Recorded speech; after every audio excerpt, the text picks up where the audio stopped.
Welcome to the Sisters-in-Laws podcast.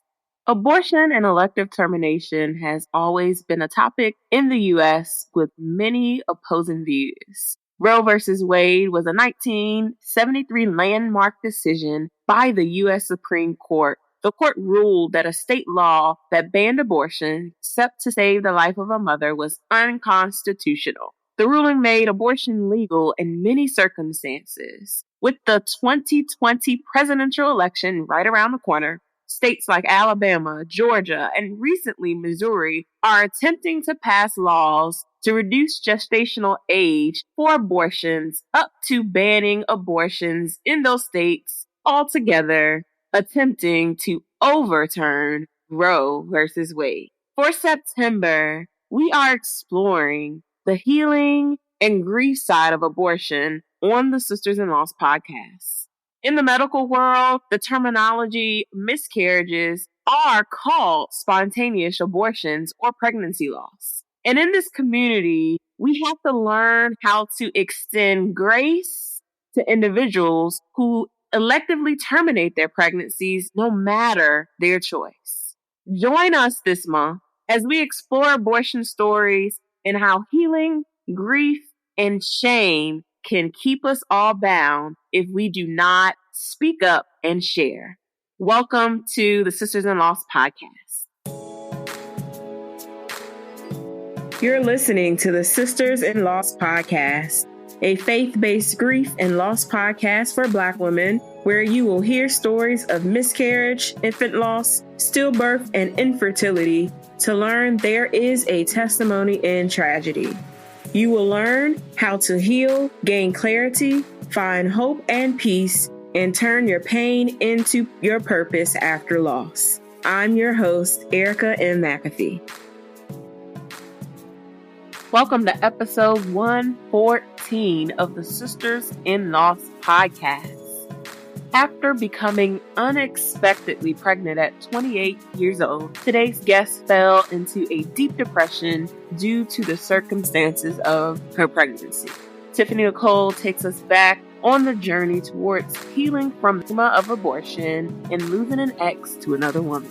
This episode is for you to listen to if you have ever been in a situation where you were stressed and depressed, it made you physically ill, and how love and therapy can move you out of that depressed state. Here is Tiffany Nicole. Well, thank you, Tiffany, for being on the podcast. Yes, thank you for inviting me, Erica. No problem. So I'd like to begin with you sharing a little bit about yourself and what you do. Oh, well, it's kind of well-rounded, but I'm a West Coast girl trying to make it in a big southern city. And essentially, I do marketing. I've kind of always had a creative niche for things. So I've always kind of been attracted to just finding different ways to express ideas outside of just telling people. So essentially, I am a marketer by trade, and I also do hosting part-time. So if you're ever going to a bar or a restaurant, you probably see someone like me that's kind of either entertaining the crowd, playing music, or even if there's different events going on. So anything that kind of has me in front of people, or even if it's behind the scenes with digital marketing, that's kind of the area that you'll find me in. Thank you. So take us back on your journey to motherhood and share with us your lost story. Well, okay. It might be a little long. So let me know if you need me to wrap something up. So feel free to be like a Sandman and be like, hey, wait a minute. But essentially, I found out that I was a mom last year in April of 2018. It definitely was something that was unexpected, but it was with someone that I had known for a really, really long time. I'm in my late 20s, and this was someone I met in my late teens. So we've known each other for maybe about 10 years or so. But yeah, motherhood was definitely not something that I was expecting. It was reconnecting with an ex that we had pretty much kind of discussed like marriage and a future. And at one point, especially when we first got together, he was very, very adamant about marriage and kids. And being in my early 20s, I was like, I'm not really sure yet, because I still want us to kind of work on some other things. But naturally, as you get a little bit older and you get a little bit more settled in things, the thought kind of crosses your mind. So it was something that crossed my mind, but it definitely wasn't something that I kind of prepared for. Because honestly, I mean, it sounds cliche to say, but it kind of just happened. Once you found out that you were pregnant, what happened from there? And then just go through and tell us about just that journey once you found out you were pregnant up until when you started to experience symptoms of your miscarriage that you had. Sure. So in my particular case, I know that you mentioned miscarriage. I actually decided to terminate my pregnancy, and it's definitely not something that I would recommend to people, but I knew for myself that it was a choice that I had to make. I guess kind of backing up with the story, I was revisiting an ex that now had moved overseas, but he used to live in the States, which is where I'm based. And so we decided to have a trip just to kind of, as I mentioned, reconnect and just kind of see what the spark was still there. And so it was a phenomenal trip. And I remember the night that I said that we would have had a daughter. I remember the night like she was conceived, and it was a great trip. But on the last trip, and all this kind of plays into context of things. On the last day, I found out that there was somebody else that was there literally the week before I got there. And, with someone that you had known for like 10 years, it completely broke my heart. And I just thought, okay, well, we're not technically together. So at this point, we weren't. So maybe, hey, people are single. They can do what they want. And so, I mean, he apologized and we still kind of kept in touch in a sense, but there definitely was a lack of trust that I had never experienced with him. So when I came back to the States at that time in February 2018, there was a really bad flu strain that was going around. And so I felt really sick. And, he and I still we definitely kept in touch. And I just started to realize that there was a lot more to this girl that it came out the week before I did, and a few other things. And, later on throughout the summer, I learned that there were more women. So tons of different things that even though at that point we weren't in a relationship, this was somebody that I had almost married and, thought about having kids with. So there was a lot of layers of hurt.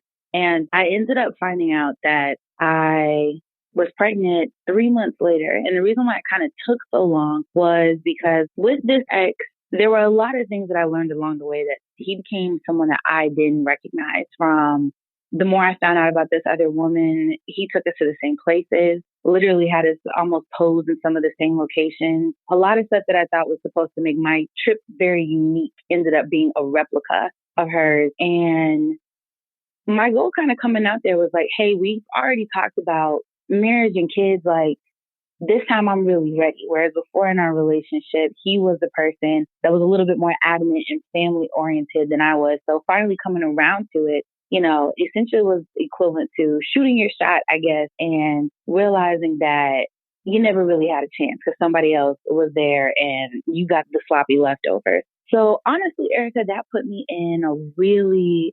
into a heavy depression because again, this was somebody I had known for almost a decade of my life. And as I mentioned, like I do hosting and things. So after some of my shows, I get free drinks and things. So I turned to some really bad vices. And so when 3 months later, I started to feel a sense of nausea, I thought, okay, maybe crazily enough, this is just maybe it's from drinking too much. Maybe it is something from the flu strain. I didn't think that I was pregnant. I literally just kind of thought that I really didn't think much of it. And something told me it was like, okay, go take a pregnancy test. And I took two, and both of them were kind of faint. And I've taken pregnancy tests beforehand with my ex, but it was always, a strong negative. So with this one to have even a slither of just kind of like the two lines, I was like, oh, okay. So I went to a nearby Planned Parenthood just to kind of have an official reading. And so went through their test and, they're like, congratulations, you are pregnant. And being completely surprised, Erica, my response was, with what? And, they kind of laughed, but they were also realizing that I was in complete shock. They're like, you're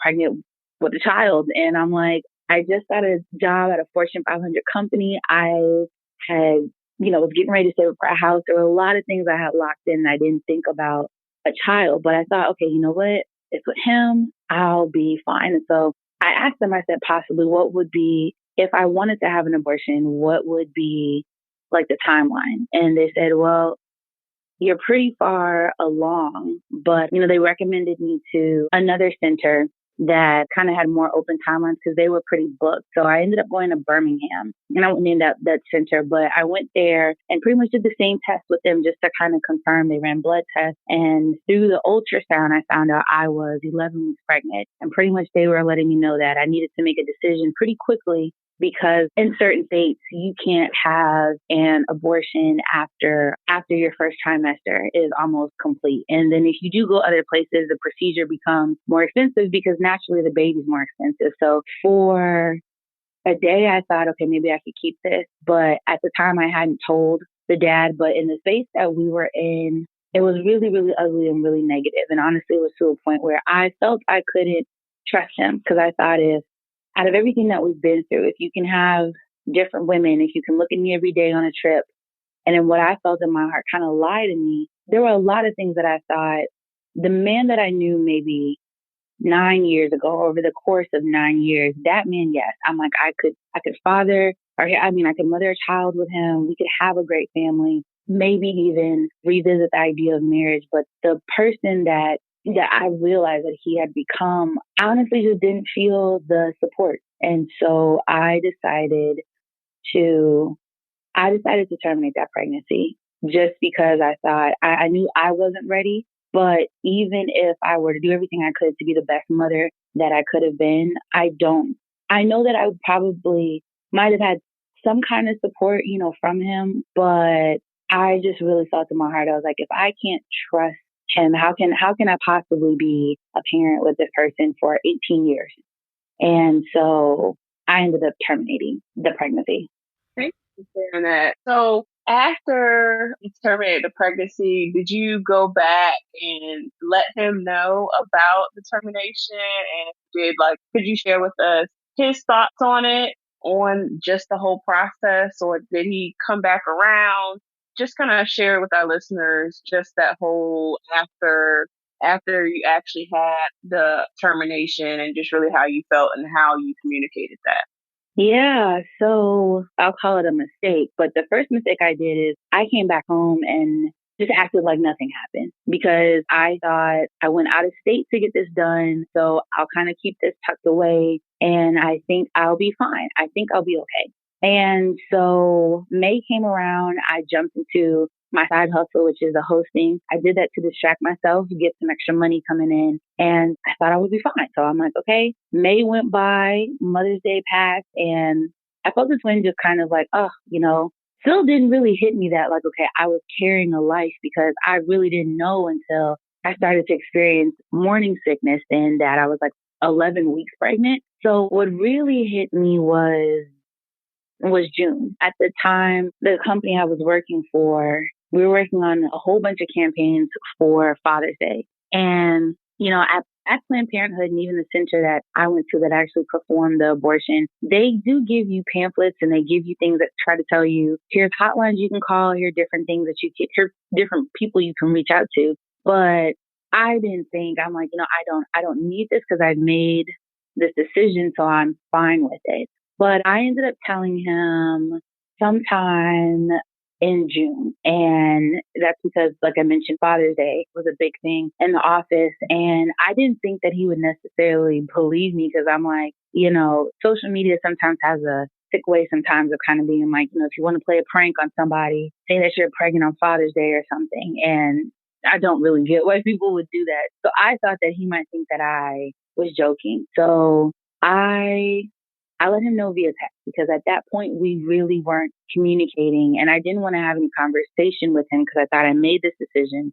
So I had my best friend in text. So I was like, if he has any questions, because she was the first person I told and she's very close to he and I. So I said, let him know, everything. If he has any questions, have him go through you because I didn't realize it was starting to emotionally hit me at that point, Erica. I just thought, I'm dealing with it on my own and I definitely don't want to hear the feedback from him. But he was shocked. And at that point earlier, he had kind of told me in the previous months, like, we don't really need to communicate about a lot of stuff. But with this in particular, he's like, well, we can talk if it's just about that. And I didn't say anything because he was just like, I wish you would have told me. We could have talked through this. Maybe we could have worked something out. And to fast forward through the rest of the summer, he his stance kind of changed a little bit, as did mine, because we went in opposite directions. I knew that he had always been the type of person that always wanted kids and a family.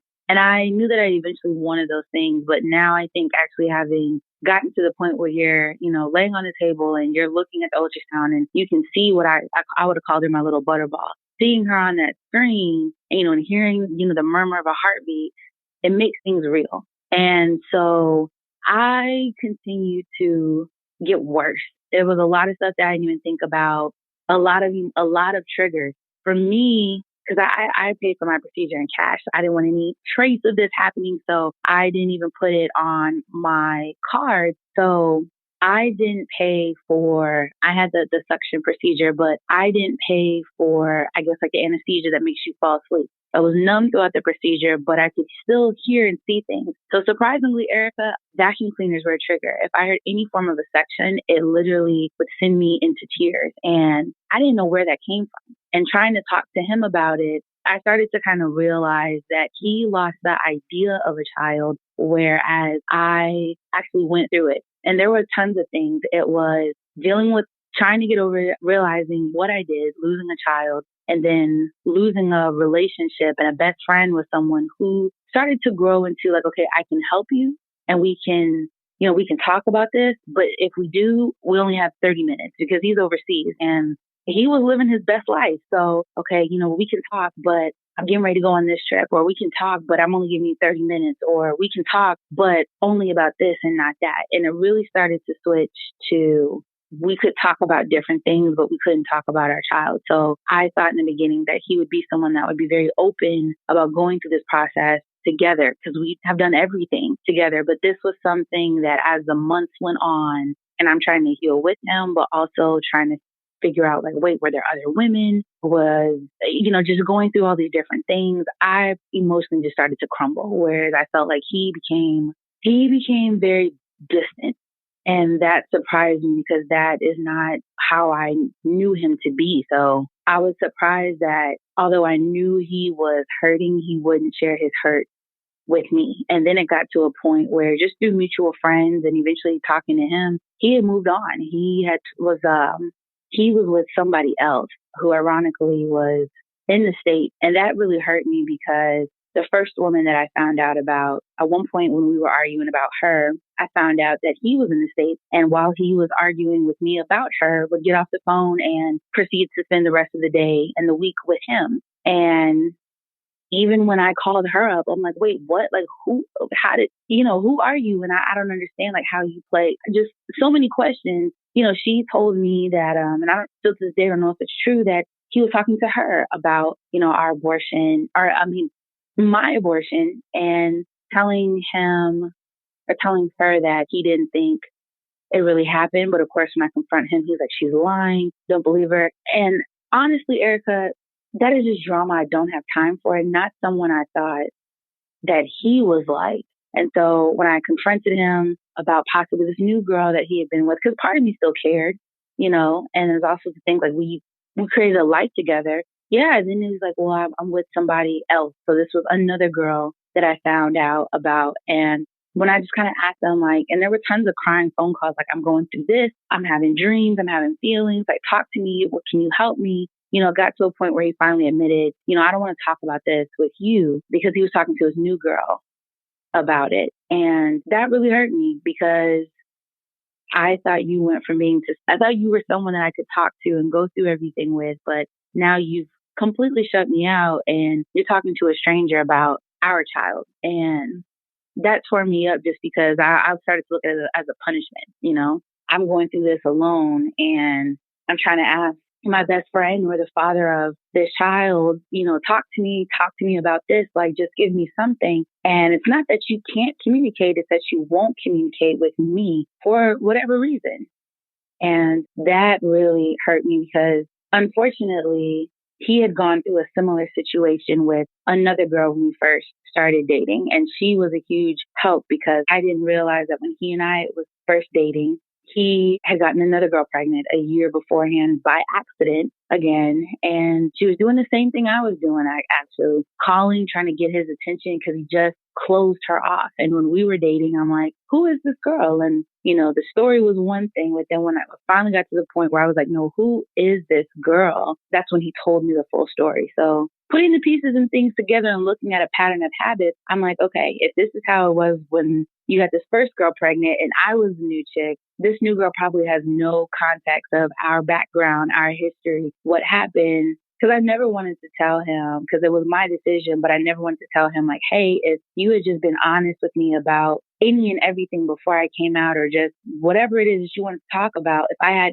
faith in you, which is what I would have named my daughter, because she came at a time when I didn't have faith. So if I had faith in you, if I could just trust you, we could be parents right now, but I don't know who you are anymore. And all these women keep popping up, even though, yes, you're single. I realized he had unprotected sex with me and this other girl, and I'm quite sure a few others. And that just had me like, this is not the man that I knew. But maybe because you got this big job overseas and you're doing this and attracting all these exotic women, that's who you are now. And if that's who you are, I don't want you. You don't need to be a father because you're not ready, as I'm not ready to be a mother. So I guess to answer your question, it went from support to just shutting me out. And, even after I told him, I was like, why do you talk to your new girl about our child? She knows nothing about me. She knows nothing about the situation. Why does she get to talk to you and I can't? And he just didn't really have an answer. It was just more so kind of like, I just want to talk to you about it. So how he feels about it now, I know that he's still going through it through like a few mutual friends. He's always been a very private person, but I know through mutual friends and stuff that he's still grieving in unhealthy ways. But I think I had to kind of realize that we are not on this journey together.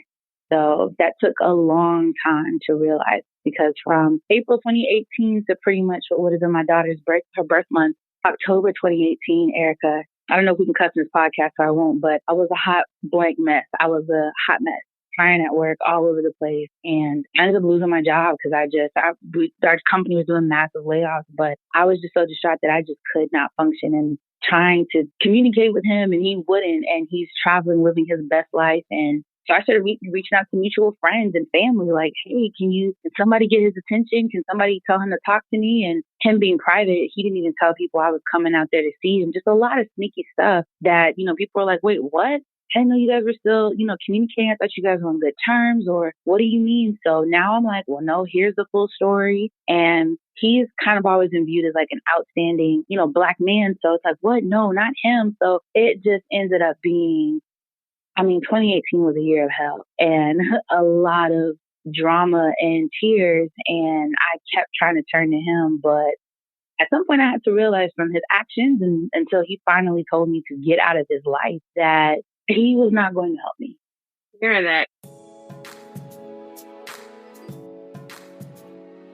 Our Healing in Prayer Summit is coming soon, just in time for Pregnancy and Infant Loss Awareness Month in October. The summit will be held on Tuesday nights for the entire month of October, beginning on October the 1st, 2019 at 7 p.m. Eastern Standard Time. Registration to the Healing in Prayer Summit is free. And guess what? Everything is going to be online and live.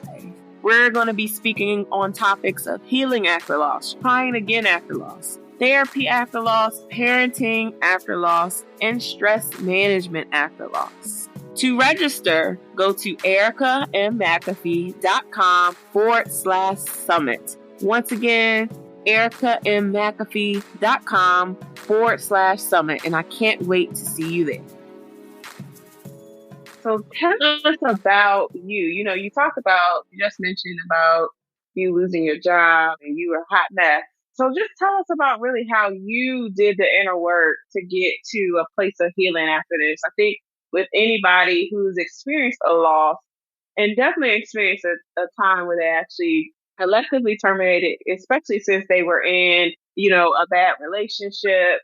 And, thank you for going into so much detail, because I think we all can relate to the situation. We all can relate to the situation when we have, relationships or people, and it just didn't go right. It just wasn't right. And you're trying to lean on that Mhm. person to heal, but they're not provided that for you. But then, the shame and the stigma around actually going and getting an abortion and not really having anybody to confide in. Who did you turn to? And then how really did you start that healing process? Well, it was really reactive, honestly. It just got to a point where it was in everything that I did. I was crying so much at work that, and I laugh at it now, but anytime like somebody would, say like, "Hey, Tiffany, what's going on? Are you okay?" And I would say, "Well, I just found out somebody in my family died." And Erica, let me tell you, I was crying so much at work that, and using that excuse so many times that my coworkers actually got me a card and said, "Oh," it basically said, "Oh my gosh, I'm sorry for all your losses." And I'm like, I've got to get it together. So it just started, it took a while for me to realize the self healing part. And truthfully, I think I'm just now stepping into it. But the first person I turned to healing was my roommate at the time, who was my best friend. And we've known each other since we were 5. And she was there, in times that I just didn't anticipate. When I was coming back from my shows, I started drinking more. I started smoking. I was using Black and Mild. I even had, I mean, it took a while for me to get to the healing process because my thought process wasn't healthy. And I'll be transparent because it took my village to tell me like you're not yourself, because I got to a point where I just stopped feeling. I thought, okay, I lost my big girl job that I had worked for, because at 26 I was working for a pretty huge company and was essentially managing some of their largest accounts. And losing that, losing my child, and I don't even know if that's fair to say since I was the one that, did it. So there's that conflicting thought. And losing him, I just stopped feeling. And it really wasn't until, for me, I had called the suicide prevention hotline, and it wasn't in an act of doing anything. It just got to a point of I just didn't feel anything. It didn't matter if I smoked. It didn't matter if I met a new guy, went on a date, or hooked up with him. It didn't matter if I was drinking. I just didn't feel anything because I thought, what can be worse? How do you heal from? And there was nothing wrong, with you. I mean, I know even in Birmingham, they did notice that I guess it was like high blood pressure, and they asked, what my diet was like. And when I kind of told them the circumstances, they did mention, they were like, well, you're causing a lot of stress to your body, and that will impact your pregnancy if you don't calm down, and if you do decide to carry this baby. But I think it was that phone call and having my roommate kind of just talk to me and say like, you're not yourself. And then I got honest and talked to my family about it, which for me was a bit of a big deal. We aren't super traditional, but most Black households, you don't really talk about heavy stuff. So talking to my cousin, who's like a sister, my mom, my dad, everybody had different reactions, but it really varied from them praying for me, some being angry with me, some, sharing their stories. But as I started to just kind of be honest with myself about what I was feeling, I started to realize for myself, and maybe this isn't the best form of advice, but I started talking to people because I realized trying to keep it in myself was not helping because I was afraid of vacuum cleaners. I hadn't vacuumed, and I typically like to keep things clean. So a lot of stuff, it wasn't just the thoughts or dreams that I was having. It was in my day to day life, in addition to if I saw a woman that reminded me of the other woman that came the week before me, and also knowing that she knew about, my abortion, I would get angry. So there were so many different triggers that, thank God for friends and family kind of just being there, walking me through it. And eventually, through a friend, I was recommended to a therapist. I did go to oh my gosh, I'm blanking out on what the name is, but there's a different, I guess a psychiatrist. I think that's what it is, because a psychologist or a therapist can't write a prescription for medicine, but I think a psychiatrist can. So I went to both, and I tried an antidepressant for a while, but I didn't like that because I personally didn't want to use meds to kind of make myself quote unquote happy.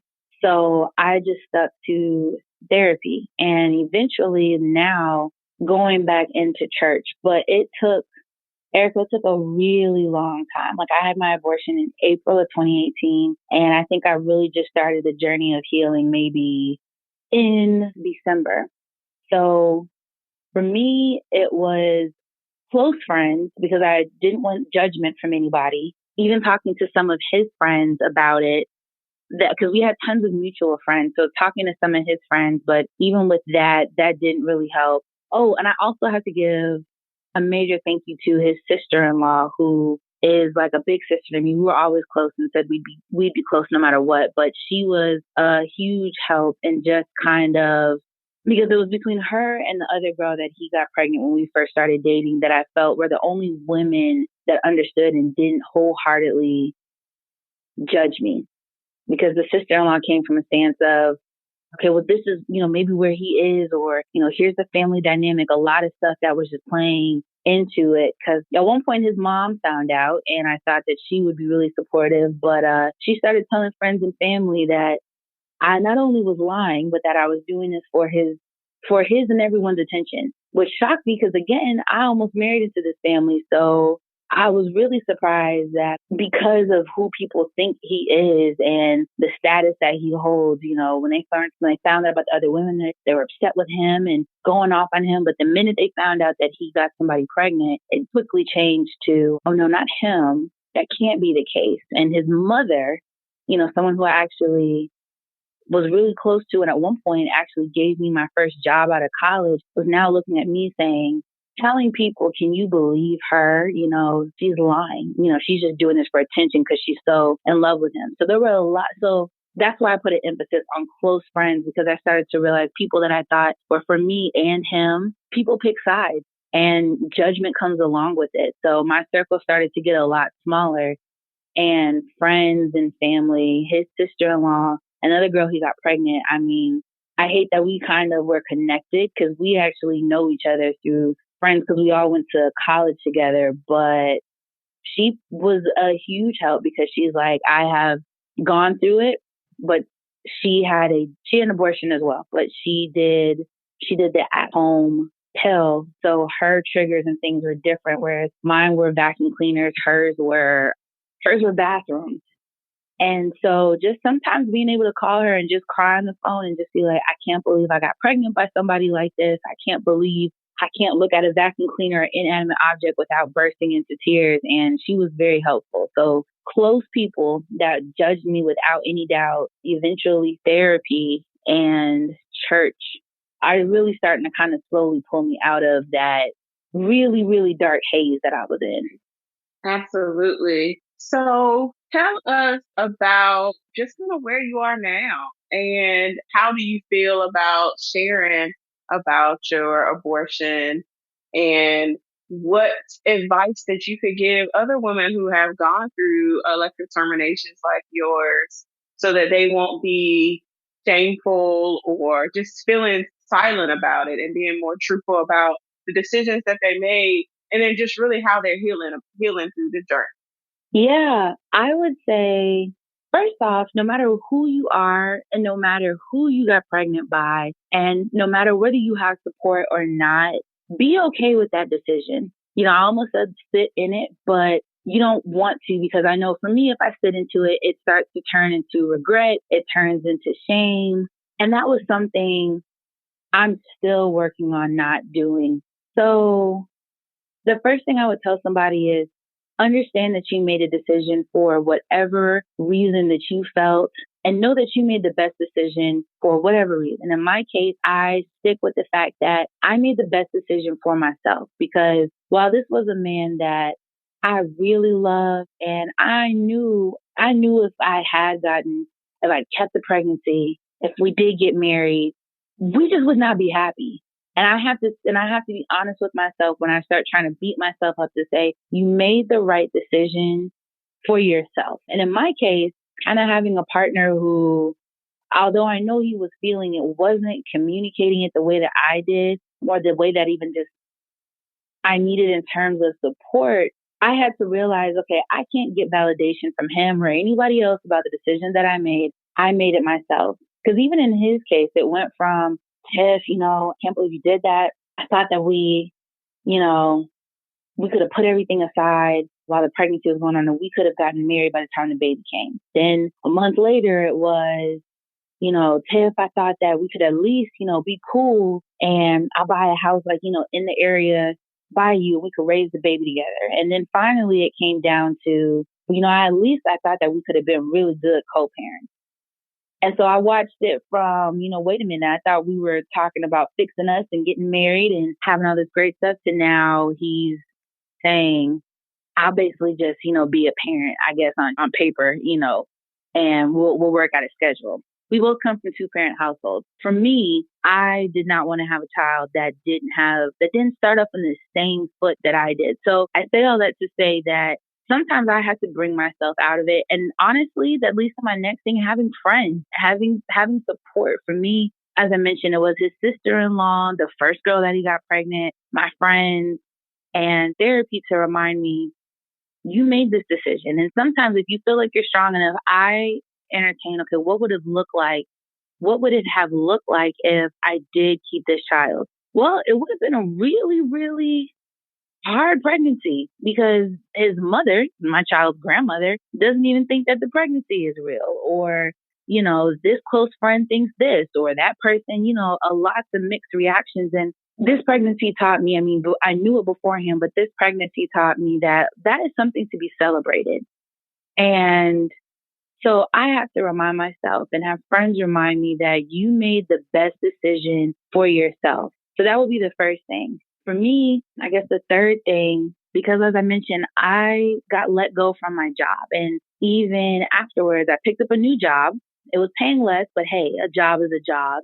And honestly, still was in that same haze. I still wasn't as dark as I was when everything was happening. Because like I mentioned, I was crying at work. When I found out about more girls, there was a point where I even fell out at work. I was a mess, and that's just not who I am. So I was naive and thought I'd just roll into another job, make work my scapegoat. And that didn't happen, because I actually just got let go last week and from my new job. And that's when I started to realize that, you know what, I can't hide from this. So with limited resources, my biggest thing was going to church. I did think about going to support groups with other women that can talk about it. But I know for me, I am a huge empath. So sitting in a room of women that are going through the same thing as I am, I feel like I would have gone home and felt even worse. So church, it's free, but church, honestly. And I felt like every sermon felt dedicated to me. So one of the things that I'll mention that my therapist recommended was, she was the first person that said, even if you were married to him, you still go through this by yourself, because even if you were a perfect couple and everything worked out, a woman spends 9 months with a child, because that baby is literally inside of you. The man doesn't get to touch that baby until the day that it's born, but a woman has 9 months with that angel. So my therapist had to remind me that even if you all were married and everything was perfect, you would still go through these same emotions by yourself. So she used to keep telling me, you need to get into self-care. You need to focus on you. It doesn't feel like it, because getting validation from him, you're just continuously disappointing yourself and truthfully beating yourself up. So she recommended a few techniques. For me, as I mentioned, I was still hurt over not having my best friend in my life. One of the things she recommended was to write a letter to him and my daughter, and to read them out loud to a close friend and then burn them. And now, Erica, when I heard that, I thought, that's just so silly and so stupid. How cliche. That's what they do in rom-coms. Like, who does that? But I was like, hey, she's a professional. I pay her for this. I'm going to go with what the lady says. So one day after church, a friend and I do just that. And getting through the letter to Faith was very easy, because that's another thing. I started journaling. And that felt like my safe place, whether I was happy, had dark thoughts, even when they were suicidal thoughts. I wrote those down. I needed to get these thoughts out of my head, because when you keep things to yourself, and that's why I think it's so great that you have this podcast, honestly, Erica, is because when you keep these thoughts to yourself, there's no reality to tell you, hey, wait a minute, that's not real. Because it got to a point where I was having vivid dreams about my child, to a point where I would have dreams about her and wake up and literally expect to see this brown butterball in my bed.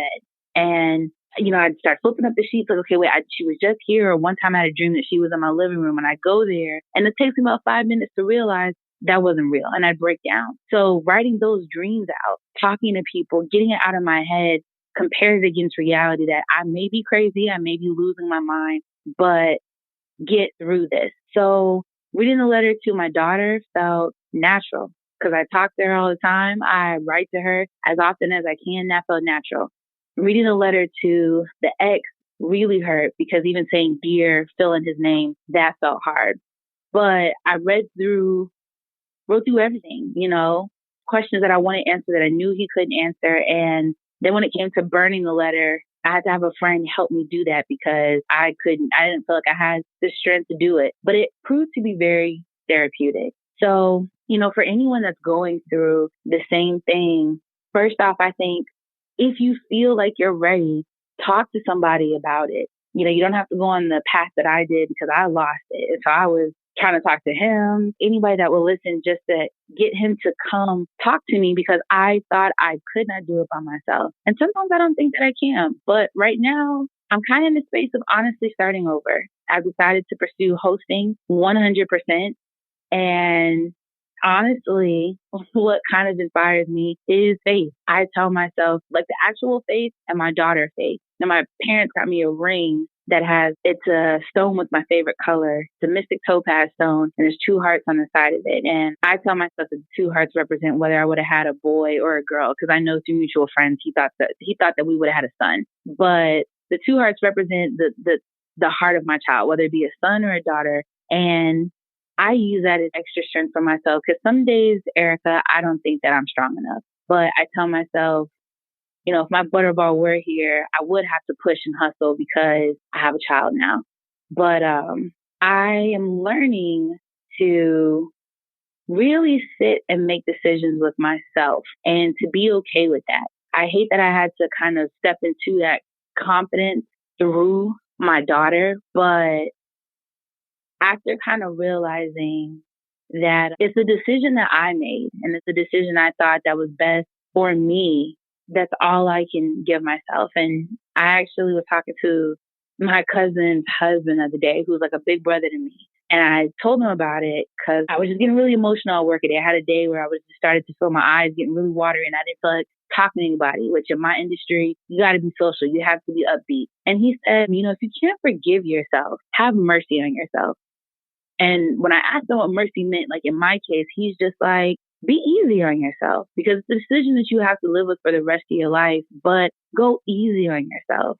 And whether that be taking a bubble bath or, anything that's self-care. My self-care ranges from hiking, reading, writing, buying a new wig, not to tell people to just develop things that cause you to ignore it. But if you can find something that reminds you that you are still whole, that you can still find love again, that you can still have another child, do things that remind you you were just as strong when you made that decision. And you can be just as strong after you make that decision. And as I mentioned, for me, it's having a support system, a village that reminds me like, hey, be easy on yourself because you're going to be, even if you're not okay right now, you can move through it because you may not get over it, but you honestly can move through it. So right now, I'm trying to hit entrepreneurship at 100%, trying to get back in shape, honestly trying to find myself again. But it's reminding myself every day that, yes, I made a decision and it's not one that I liked and I wouldn't want to make it again or wish it on anybody else. But, per my cousin's word, like my big brother's word, have mercy on myself on the days that I feel like, oh, I can't believe I did that. But it's like, hey, you did what you thought was right and I'm still somebody. Thank you so much, Tiffany, for sharing on the podcast. Where can we find you on social and connect with you after this episode? So I am really trying to take off on posting. So my biggest link is going to be my Instagram. So it is literally at Tiff, but it is a little long, but it's phonetically spelled out. It's TEA _EYE _EFF _EFF. So it's Tiff, but spelled in a funny, unique way. I might change it because I'm thinking if I meet people at shows, they might be like, wait a minute, did I get the right underscore? So, but yeah, it's at _Tiff, TEA _EYE _EFF _EFF. Tiff spelled phonetically. Thank you so much for being on the podcast and sharing your light with us. I appreciate it. Yes, thank you so much, Erica. And as I mentioned, to anyone else going through this, I send nothing but love, and have a support system that reminds you, to be stronger than what you think you are. You can definitely get through this. Thank you so much for tuning in to today's episode. For show notes, go to ericaandmcafee.com/podcast. Have you joined the Sisters-in-Laws online community? If not, join us online at sistersinlaws.mn.co. That's where you get all of the tools and the resources and freebies from each of the episodes. I can't wait to talk with you all in the online community. If not, until next time, we will see you next week.